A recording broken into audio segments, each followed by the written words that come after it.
ಇಂದಿನ ನಮ್ಮ ಧ್ಯಾನದ ವಿಷಯ ದೇವರ ಅದ್ಭುತವಾದ ಒದಗಿಸುವಿಕೆ. ಫಿಲಿಪ್ಪಿ ಅವರಿಗೆ ಬರೆದ ಪತ್ರಿಕೆ 4ನೇ ಅಧ್ಯಾಯ 19ನೇ ವಚನ. ನನ್ನ ದೇವರು ಕ್ರಿಸ್ತ ಯೇಸುವಿನ ಮೂಲಕ ತನ್ನ ಪ್ರಭಾವದ ಐಶ್ವರ್ಯಕ್ಕೆ ತಕ್ಕ ಹಾಗೆ ನಿಮ್ಮ ಪ್ರತಿಯೊಂದು ಕೊರತೆಯನ್ನು ನೀಗಿಸುವನು. ನಮ್ಮ ಅಗತ್ಯತೆಗಳಿಗಾಗಿ ನಾವು ಮನುಷ್ಯರನ್ನಲ್ಲ, ಬದಲಾಗಿ ಒದಗಿಸುವಾತನಾದ ದೇವರನ್ನು ಮಾತ್ರ ಹೇಗೆ ನಂಬಬೇಕು ಎಂಬುದರ ಕುರಿತಾಗಿ ಕೆಲವು ಅಂಶಗಳನ್ನು ನಾವು ಧ್ಯಾನ ಮಾಡಿಕೊಳ್ಳೋಣ ಪ್ರಿಯರೇ. ಮೊದಲನೆಯ ಅಂಶ, ನಮ್ಮ ಅಗತ್ಯತೆಗಳನ್ನು ದೇವರು ಅರಿತಿದ್ದಾನೆ. ನಾವು ದೇವರನ್ನ ಕೇಳುವ ಮುಂಚೆಯೇ ನಮಗೆ ಏನು ಬೇಕು ಎಂಬುದು ಆತನಿಗೆ ಗೊತ್ತಿದೆ. ನಾವು ಅನಾಥರಲ್ಲ. ನಮಗೊಬ್ಬ ಪ್ರೀತಿಯ ಪರಲೋಕದ ತಂದೆ ನಮ್ಮ ಜೊತೆಗಿದ್ದಾನೆ. ಮತ್ತಾಯನು ಬರೆದ ಸುವಾರ್ತೆ 6ನೇ ಅಧ್ಯಾಯ 31 ಮತ್ತು 32ನೇ ವಚನದಲ್ಲಿ, ಏನು ಊಟ ಮಾಡಬೇಕು, ಏನು ಕುಡಿಯಬೇಕು, ಏನು ಹೊದ್ದಿಕೊಳ್ಳಬೇಕು ಎಂದು ಚಿಂತೆ ಮಾಡಬೇಡಿರಿ. ಇವೆಲ್ಲವುಗಳಿಗಾಗಿ ಅಜ್ಞಾನಿಗಳು ತವಕ ಪಡುತ್ತಾರೆ. ಇದೆಲ್ಲ ನಿಮಗೆ ಬೇಕಾಗಿದೆ ಎಂದು ಪರಲೋಕದಲ್ಲಿರುವ ನಿಮ್ಮ ತಂದೆಗೆ ತಿಳಿದಿದೆ ಅಷ್ಟೇ. ಉದಾಹರಣೆ, ನಿಮ್ಮ ಮನೆಯಲ್ಲಿರುವ 5 ವರ್ಷದ ಒಂದು ಸಣ್ಣ ಮಗು ಇದೆ ಅಂತ ಹೇಳಿ ಗಮನಿಸಿ. ಆ ಮಗು ಏನಾದ್ರೂ ನಾಳೆ ಮನೆಯಲ್ಲಿ ಅಕ್ಕಿ ಇದೆಯಾ, ನನ್ನ ತಂದೆ ತಾಯಿ ನಾಳೆ ನನಗೆ ಊಟ ಕೊಡ್ತಾರೋ ಇಲ್ವೋ, ಕೊಡ್ತಾರಾ ಎಂಬುದಾಗಿ ಅದು ಚಿಂತೆ ಮಾಡ್ತದೆಯಾ? ಖಂಡಿತವಾಗಿಯೂ ಇಲ್ಲ. ತನ್ನ ತಂದೆ ತಾಯಿ ಎಲ್ಲವನ್ನ ನೋಡಿಕೊಳ್ತಾರೆ, ನನಗೆ ಏನ್ ಬೇಕು ಎಲ್ಲ ಕೊಡ್ತಾರೆ ಅನ್ನುವಂಥ ಒಂದು ಪೂರ್ಣ ನಂಬಿಕೆ ಆ ಮಗುವಿಗಿರ್ತದೆ. ಅದೇ ರೀತಿ ನಮ್ಮ ಪರಲೋಕದ ತಂದೆ ಕೂಡ ನಮ್ಮ ಆರ್ಥಿಕ ಮತ್ತು ಜೀವನದ ಅಗತ್ಯತೆಗಳನ್ನು ಚೆನ್ನಾಗಿ ತಿಳಿದವನಾಗಿದ್ದಾನೆ.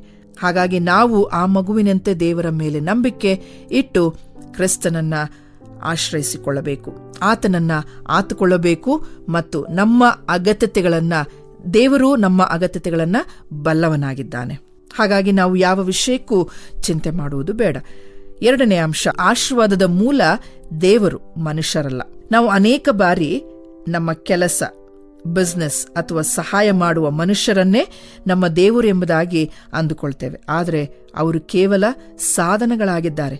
ನಿಜವಾದ ಮೂಲ ಎಲ್ಲಿದೆ, ಸೋರ್ಸ್ ಎಲ್ಲಿದೆ ಅಂದ್ರೆ ಅದು ದೇವರು ಮಾತ್ರ. ಫಿಲಿಪ್ಪಿ ಅವರಿಗೆ ಬರೆದ ಪತ್ರಿಕೆ 4ನೇ ಅಧ್ಯಾಯ 19ನೇ ವಚನ, ನನ್ನ ದೇವರು ಕ್ರಿಸ್ತ ಯೇಸುವಿನ ಮೂಲಕ ತನ್ನ ಪ್ರಭಾವದ ಐಶ್ವರ್ಯಕ್ಕೆ ತಕ್ಕ ಹಾಗೆ ನಿಮ್ಮ ಪ್ರತಿಯೊಂದು ಕೊರತೆಯನ್ನು ನೀಗಿಸುವನು.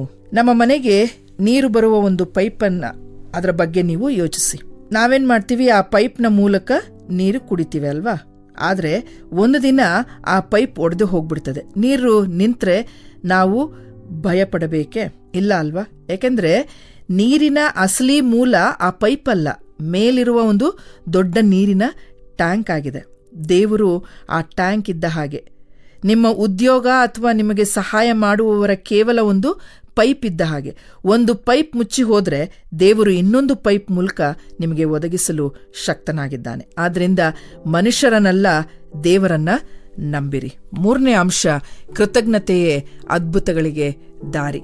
ನಮ್ಮ ಬಳಿ ಹಣ ಕಡಿಮೆ ಇದ್ದಾಗ ಅಥವಾ ಕಷ್ಟ ಇದ್ದಾಗ ನನ್ನ ಬಳಿ ಏನೂ ಇಲ್ಲ ಎಂಬುದಾಗಿ ದೂರುವ ಬದಲು ಇರುವ ಸ್ವಲ್ಪದಕ್ಕೆ ದೇವರಿಗೆ ಸ್ತೋತ್ರವನ್ನ ಹೇಳಿದಾಗ ದೇವರು ಅದನ್ನ 2ರಷ್ಟು ಅಥವಾ 3ರಷ್ಟು ಅದನ್ನ ಮಲ್ಟಿಪ್ಲೈ ಮಾಡ್ತಾನೆ.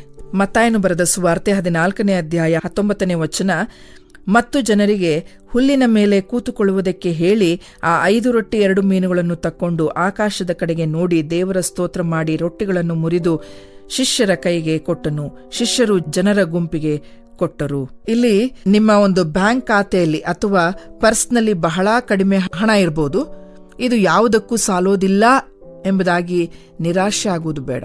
ಯೇಸು ಸ್ವಾಮಿಯಂತೆ ಆ ಸ್ವಲ್ಪ ಹಣವನ್ನ ದೇವರ ಕೈಗೆ ಒಪ್ಪಿಸಿದ್ರೆ, ಕರ್ತನೇ ಈ ಸ್ವಲ್ಪ ಹಣಕ್ಕಾಗಿ ನಿನಗೆ ಸ್ತೋತ್ರ ಎಂಬುದಾಗಿ ನಾವು ಪ್ರಾರ್ಥಿಸುವಾಗ ಇದನ್ನ ನೀನೇ ಆಶೀರ್ವದಿಸು ಎಂಬುದಾಗಿ ಹೇಳ್ಬಿಟ್ರೆ ಸಾಕು. ಕೃತಜ್ಞತೆಯನ್ನ ಸಲ್ಲಿಸಲಿಕ್ಕೆ ನಾವು ಪ್ರಾರಂಭಿಸಿದಾಗ ಯೆಹೋವ ಈರೆಯಾಗಿ ದೇವರು ನಮ್ಮ ಅಗತ್ಯತೆಗಳನ್ನ ಅದ್ಭುತಕರವಾದ ರೀತಿಯಲ್ಲಿ ಪೂರೈಸುವಾತನಾಗಿದ್ದಾನೆ. ಹಾಗಾಗಿ ಕೃತಜ್ಞತೆಯೇ ಅದ್ಭುತಗಳಿಗೆ ದಾರಿ. ನಮಗೆ ಸ್ವಲ್ಪ ಹಣ ಇರ್ಬೋದು, ಆ ಸ್ವಲ್ಪ ಹಣವನ್ನ ನಾವು ತೆಗೆದುಕೊಂಡು ಯೇಸು ಸ್ವಾಮಿಗೆ ಸ್ತೋತ್ರ ಮಾಡುವಾಗ ಅದನ್ನ ಮಲ್ಟಿಪ್ಲೈ ಮಾಡಿ ನಮಗೆ ಕೊಡುವಾತನಾಗಿದ್ದಾನೆ. ಹಾಗಾಗಿ ಕೃತಜ್ಞತೆಯಿಂದ ದೇವರ ಸನ್ನಿಧಿಗೆ ಬರೋಣ. ದೇವರ ಆಶೀರ್ವಾದವನ್ನ ನಾವು ಹೊಂದಿಕೊಳ್ಳೋಣ. ಆಮೇನ್.